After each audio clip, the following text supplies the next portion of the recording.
it's done properly," Helius snapped. "You don't want me back here again."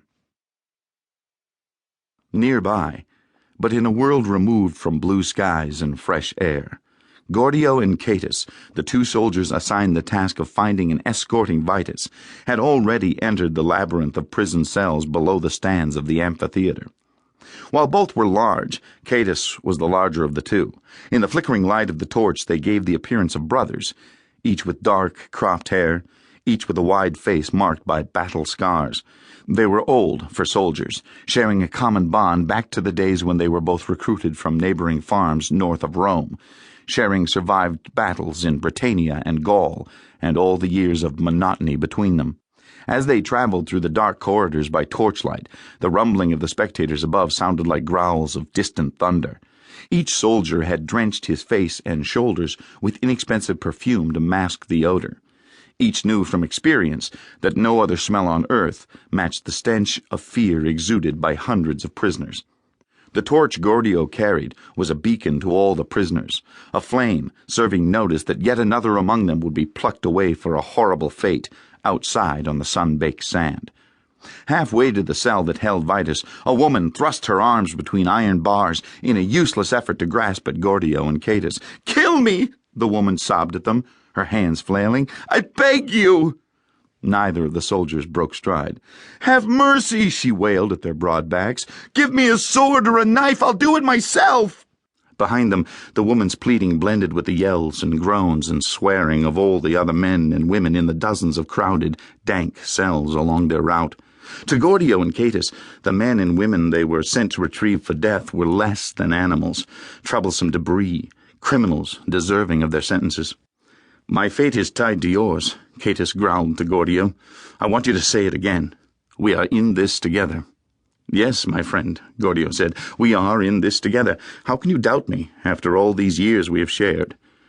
The answer was unnecessary, for if ever there was a time for one to doubt the other, this was it. Nothing during their years as soldiers serving the Empire had prepared them for what they had resolved to do next. The unthinkable. Treason. The chosen seat of the man who had been born Lucius Domitius Ahenobarbus placed him so close to the sand of the arena that on occasion blood would splatter his toga, spots of bright red soaking in and fading against the purple as they dried. On this morning, slaves shaded and fanned him as he anticipated the death of Gallus Sergius Vitas. A ferocious hangover diminished some of his anticipation, and despite the efforts of the slaves, the heat irritated him, but not enough to drive him away before the death of Vitas. He waited with a degree of impatience and swallowed constantly, trying to work moisture into his mouth. His thin blonde hair failed to cover the beads of sweat on his scalp. He'd once been handsome, but closing on his 30th birthday, his face was already swollen from years of decadent wine and food, showing a chin that had doubled and was on the verge of trebling.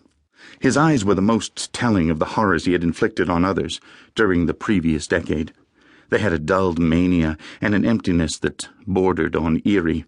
Few dared to look fully into those eyes, and most shivered under their attention, for this was the man now known and worshipped by his subjects as Nero, Claudius, Caesar, Augustus, Germanicus. Nero did not sit alone in the spectator's box. To his right sat the boy Sporus, whose knee he touched casually. To his left, Helius, who had returned from the animal pens. "How much longer until Vitas?" Nero said. "Soon," Helius said. A pause. Nero's head throbbed as he concentrated on listening. Helius then spoke quietly.